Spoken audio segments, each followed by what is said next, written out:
You're listening to Elevate, the official podcast of Elite Agent magazine for real estate industry sales professionals, property managers, and leaders. Each episode, we bring you behind the scenes coaching, news analysis, exclusive interviews, technology, and more to help you list more, sell more, and elevate your results. To subscribe to the magazine, visit eliteagent.com.au/subscribe. Here is your host, Samantha McLean. Hey, Samantha McLean from Elite Agent magazine. This time around in Transform Masters, we're going to deal with the topic of influence. Reason being that one of the main issues that was flagged to us by leaders who applied for the program was how to tackle those difficult one-to-one conversations with team members and how to handle the nerves in any type of meeting situation. Julie Masters is someone that has spent a career decoding influence. She's the founder of Ode Management, the world's largest dedicated speaker management agency, and is also the founder and CEO of Influence Nation, working with business leaders and organisations to help them become the voice of authority in their respective spaces. In this session, Julie has tips on how to own the first 2 minutes of any meeting and why that's necessary, why the rule of threes matters, and why gravity is much more important than confidence, and so much more. These tips from Julie can apply to presentations, staff meetings, one-to-ones, and even listing presentations. I hope you enjoy the session with Julie. Transform Masters 2017 is brought to you by Elite Agent with thanks to Property Tree, realestate.com.au and Real Plus. Let's kick off. I want to talk about the first 2 minutes of any presentation. If you practice anything when it comes to your presentation or conversation, I want you to always practice the first 2 minutes. Now, how will you know when you've practiced the first 2 minutes enough? You will know because you will eradicate ums. So ums just happen when your brain is looking for a pause and some time to think about what you're going to say next. All the ums will disappear if you've practiced enough. So those first 2 minutes, in those first 2 minutes, I will make a decision about whether you're credible. I will make a decision about whether you're an authority. I will make a decision about whether you're somebody that I feel I should be giving my time to in terms of my attention. Now, attention, as you guys know, is the most valuable asset, the most valuable currency I have to spend. So I make all of those decisions in the first 2 minutes. Now, if you're not bulletproof in those first 2 minutes, it's going to take you a really long time to win me back. So in those first 2 minutes, the first thing you need to set up is energy. So however you do that, if you're doing it from a stage, you can use music. You could use a video.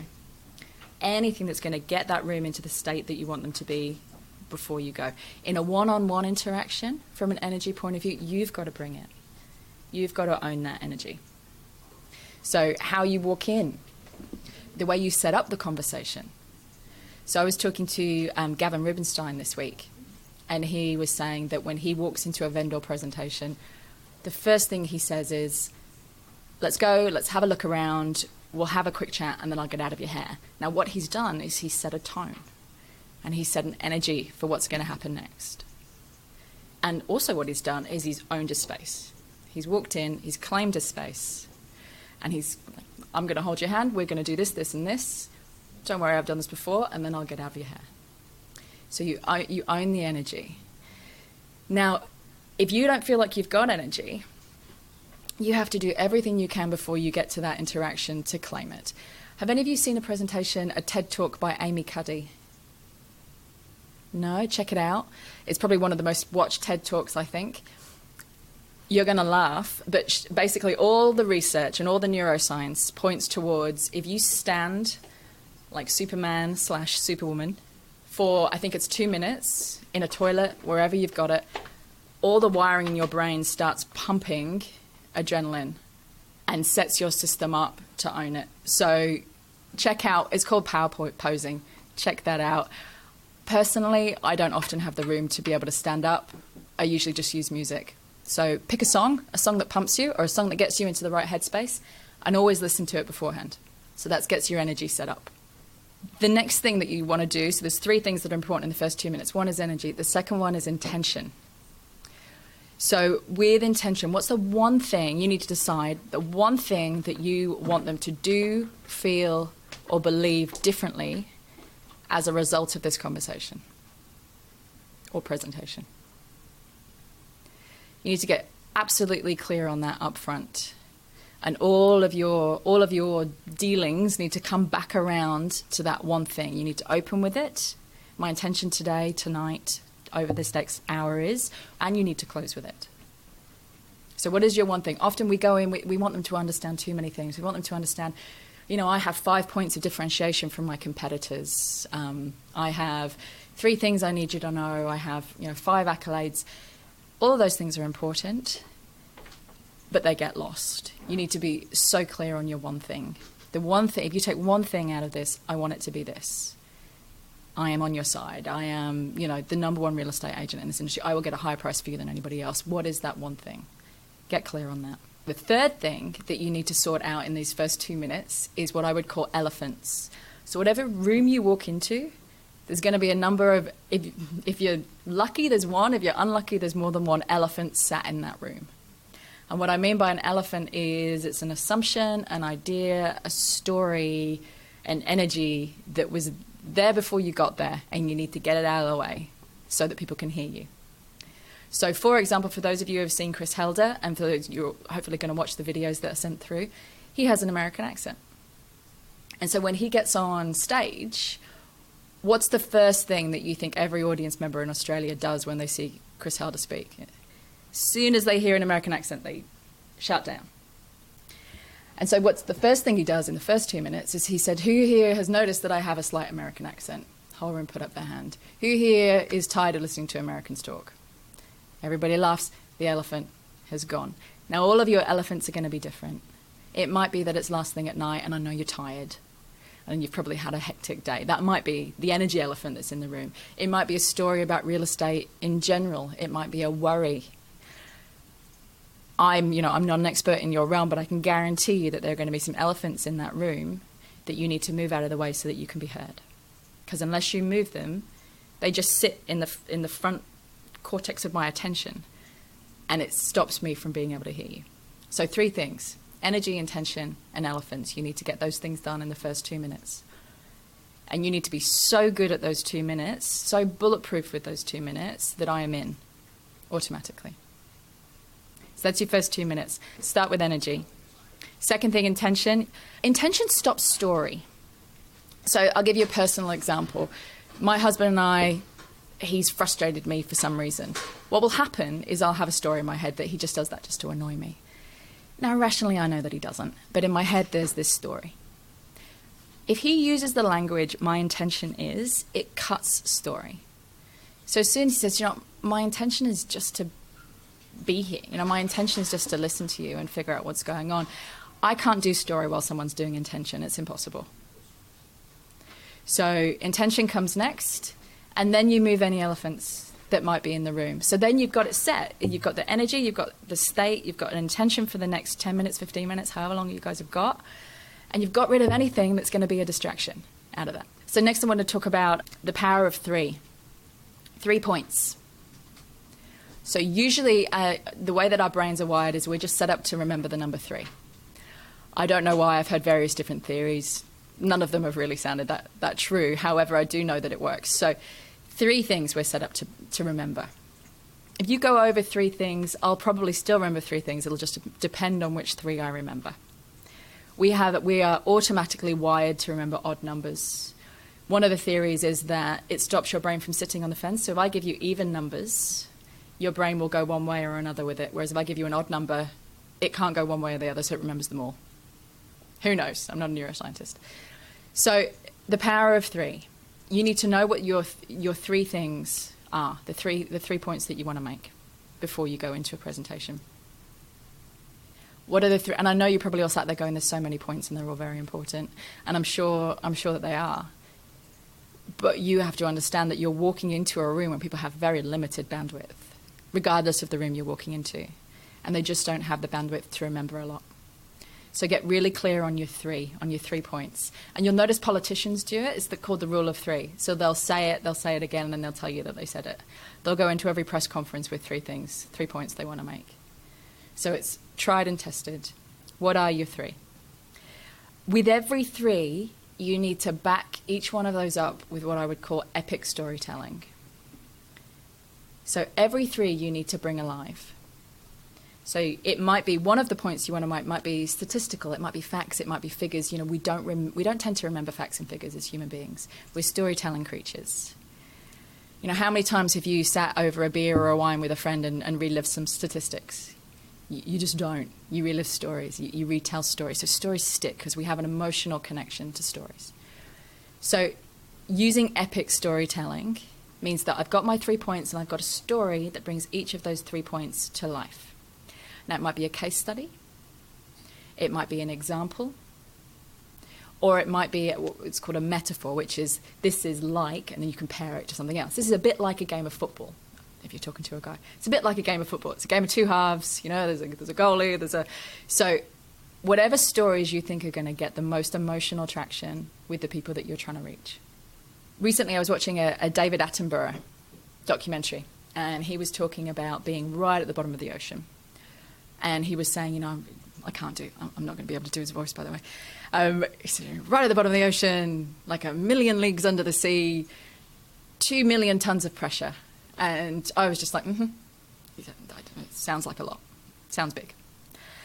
And then he said, it's a bit like holding a 2-ton truck on your finger. Now, that's the power of a story. That's the power of a metaphor, because suddenly I went, oh, now I have a whole sensation of what that's like. Now it means something to me. It's put it in a context that I understand. The other thing that tends to happen with stories is that whenever I tell you a story, your body and your brain automatically is wired to put yourself as the lead character in that. And that's what we call empathy. So I tell a story, in your brain, you make yourself the lead character, you feel what I would feel, you think what you think the lead character's thinking, and then you feel a sense of empathy. That's how we build empathy. Stories are the core of empathy. And so if you want someone to emotionally connect with you in the case that you're making, you have to tell a story. That's the only route in to emotion. So you need to master storytelling. Now, mastering storytelling, again, you don't have to get up and act it out and do various different characters and all of that kind of stuff. You just need to pick one that's real for you. You make it real, make it personal, make it compelling. So it could be one of your past clients. You're going to be able to tell that story in a way that sounds very real because you were there. Make it a story from your own life. Make it a story from your family's life, but you've got to make it real. Personal is better because we relate so much better to personal stories. There's a vulnerability and an authenticity that happens there when we tell a personal story that people really buy into. It kind of lets us in under the radar. And if at that point, which I'm sure you are, you're looking very, schmicked and suited, and there is a chance that you feel kind of untouchable, which is important because you need to look like you own this. But there's also a moment where I actually want to feel like you get me, You understand the position I'm in, you understand the emotions that I'm going through, and storytelling is your way into that. So you've got 3 points, each of those, some kind of story, some kind of metaphor, some kind of case study that backs that up. On the back of that, I want to talk about closing and closing on purpose. So closing on purpose, what I mean by that is what we often tend to do when we're closing, talking yourself out of the business. That's the lack of a powerful close. Because what happens is you do your thing, and then there's this pause, and then you get really nervous, and you're like, oh my God, what are they thinking? And so you just try and fill in the gaps so that they don't have a chance to think. Closing on purpose is one of the thing that I see missed the most.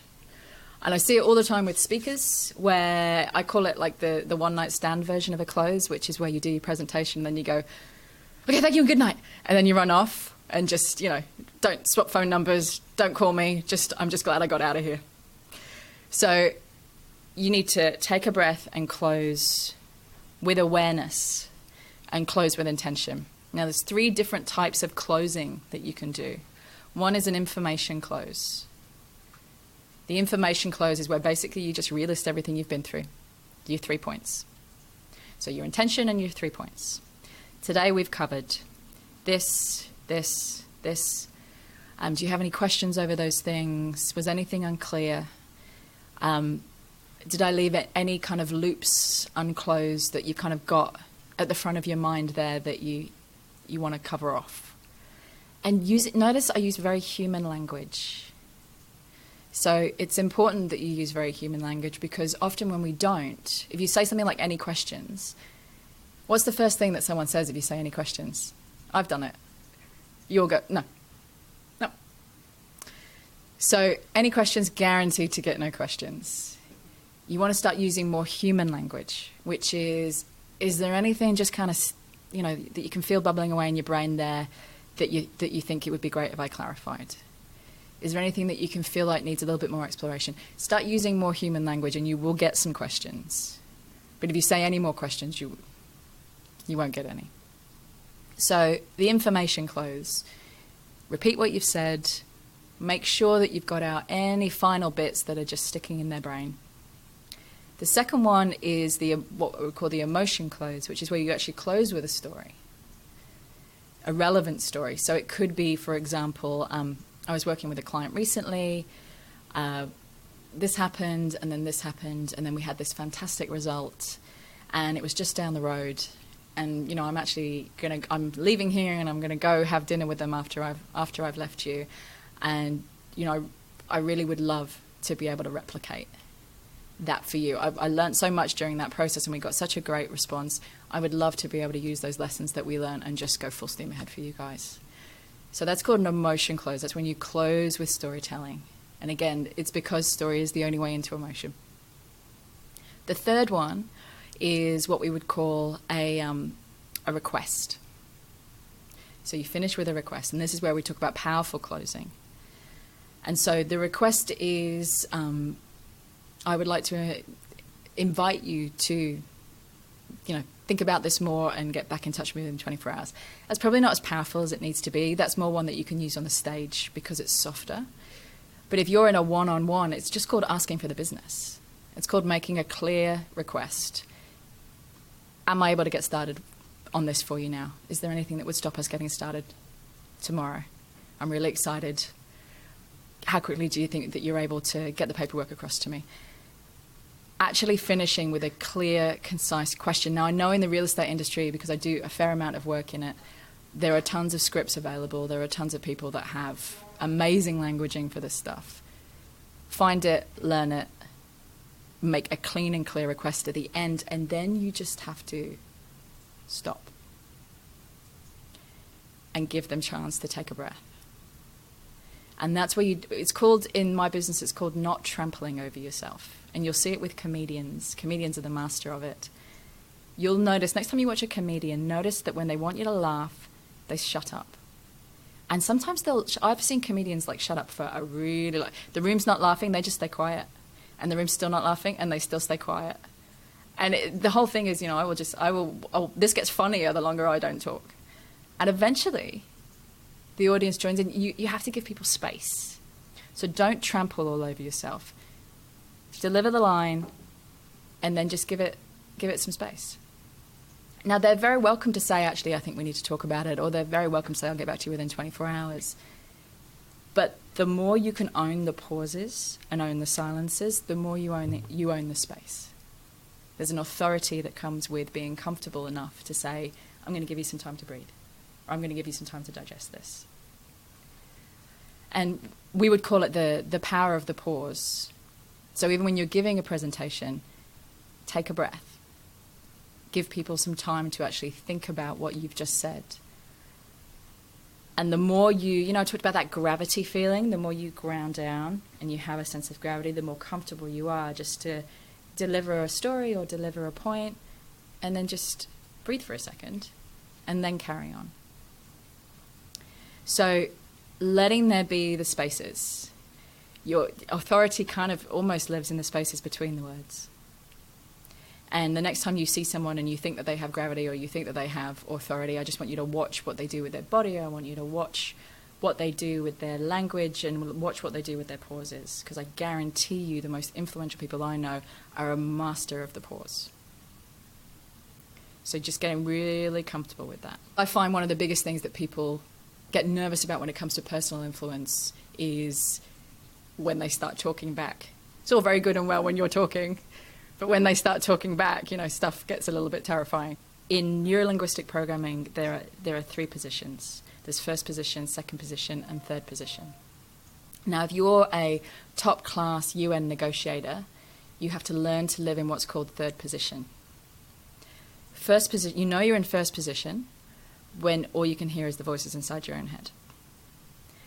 So first position is when I'm all about me. Not in a bad way, I'm just all about me. I'm listening to the voices inside my head. I'm very aware of what my body's doing. I'm very aware of how I'm feeling. And I'm almost kind of shut off to any other stimulus. We get into first position when we're angry.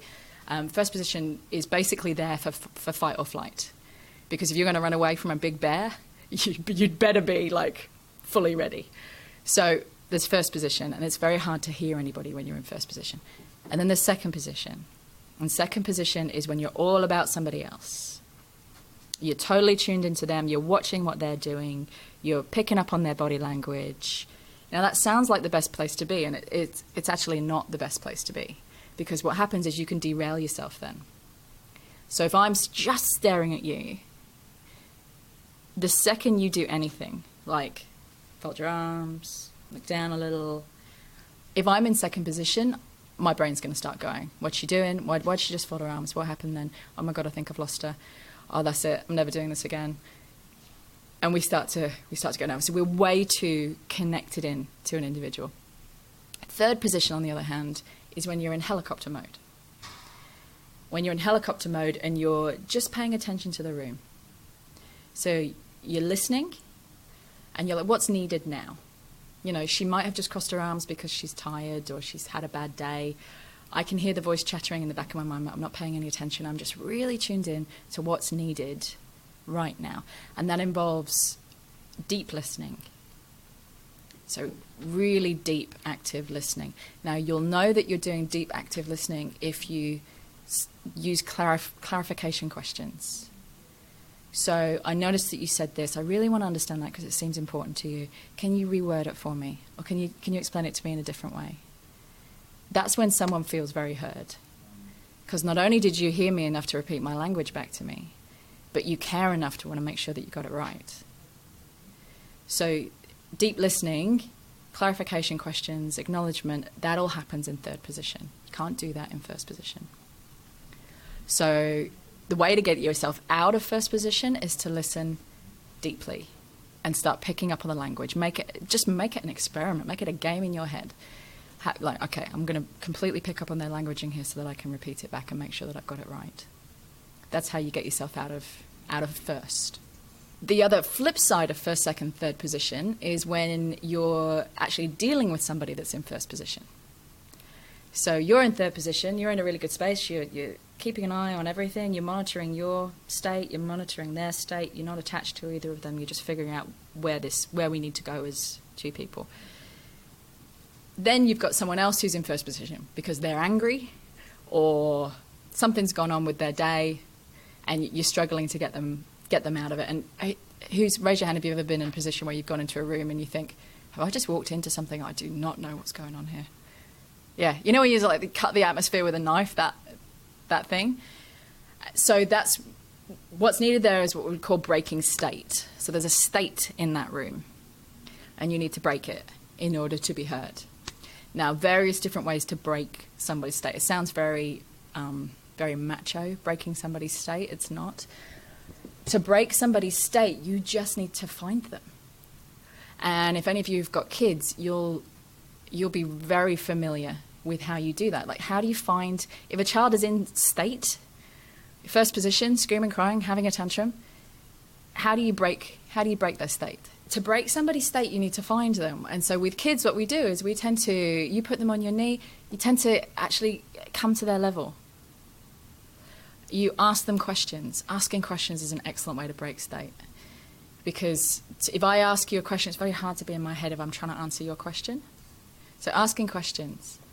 Asking personal questions, another great way, because it's hard for me to answer a personal question on autopilot. You know, things like how was your day, and I can answer those on autopilot, but questions I'm not able to answer on autopilot. Other ways to break state is to sit down and be like simple things like be sideways on with somebody, so that you're not front on, but you're sideways on. And that tends to work with children as well, because you're not, if they're angry, you're not eye to eye, which is when your adrenaline starts pumping. You're next to them. So that there's a comfort to having someone there, but you're not in their face. The other one is just to hear somebody. And I don't know how appropriate this would be. I've never done a vendor meeting, although I've certainly witnessed many. To say to someone, it feels like there's a lot going on at the moment. Does that feel true?